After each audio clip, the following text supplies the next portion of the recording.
In life, there are just three things that are certain to happen no matter what we try to do to prevent it. These things are a guarantee, and they are death, taxes, and Blake Griffin getting injured in the first round of playoffs. Nothing we can do can stop that. Stop these things from happening. Oh boy. If you don't know, Blake Griffin injured his toe, and he will be out for the remainder of the postseason for the second year in a row. Not that I thought the Clippers had a chance to win the championship anyway, but this seals the deal. They may not even be able to recover from this to win this series. Last year, as we can recall, Blake Griffin and Chris Paul got injured. I think it was the same game. And a series that the Clippers were supposed to win against Portland inevitably became a Portland win in 6, I think it was.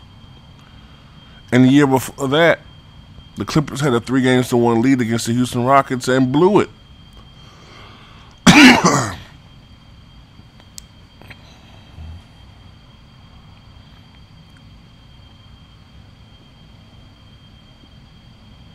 So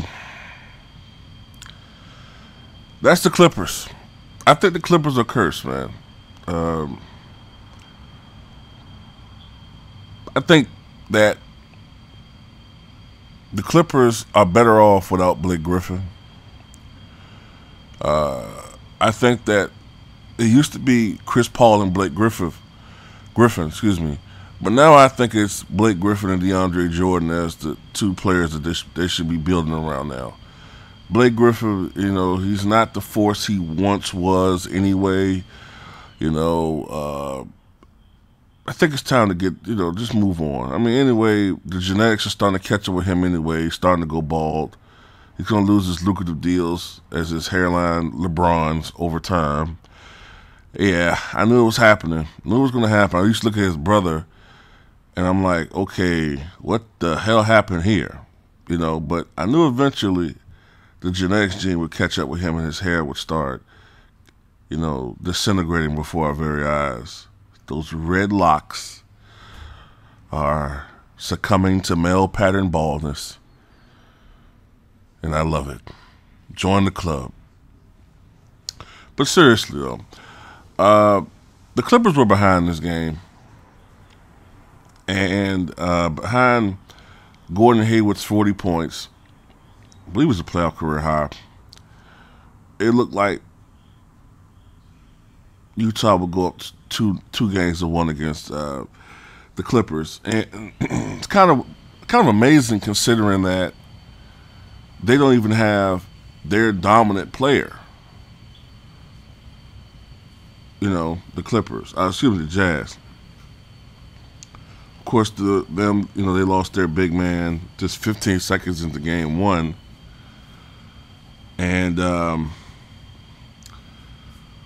but in this game, Chris Paul was the man possessed. Chris Paul, with a little help from one of his friends, George Hill, but mainly Chris Paul, just refused to let his club lose this basketball game. And with the combination of Chris Paul's performance and the fact that Utah shooting kind of subsided in the second half, there are also some non-calls that went the Clippers' way toward the end of this game, which led to a tremendous turnaround, and the Clippers came back for, a very fortuitous 111-105 victory, which puts them up 2-1 in this best-of-7 series. And they play game 4 on Sunday.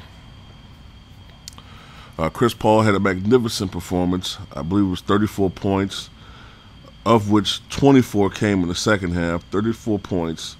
I believe 7 rebounds and 10 assists, and George Hill had 26 points. So the Clippers win. But with Blake Griffin being out for the playoffs yet again, how far do they go? I don't think they go that far. They might look out this series and beat Utah. Excuse me. They might look up and beat Utah. They should beat Utah. But especially considering they don't have Rudy Gobert at center.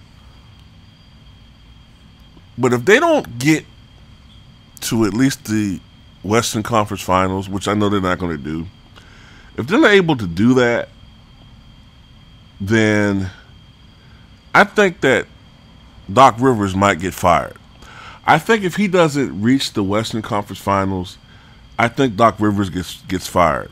I think Rivers gets fired, and I think if it's possible, Blake Griffin gets traded in all season.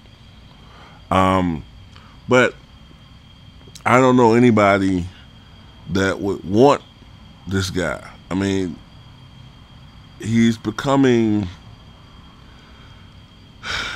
extremely injury prone. You know, I mean,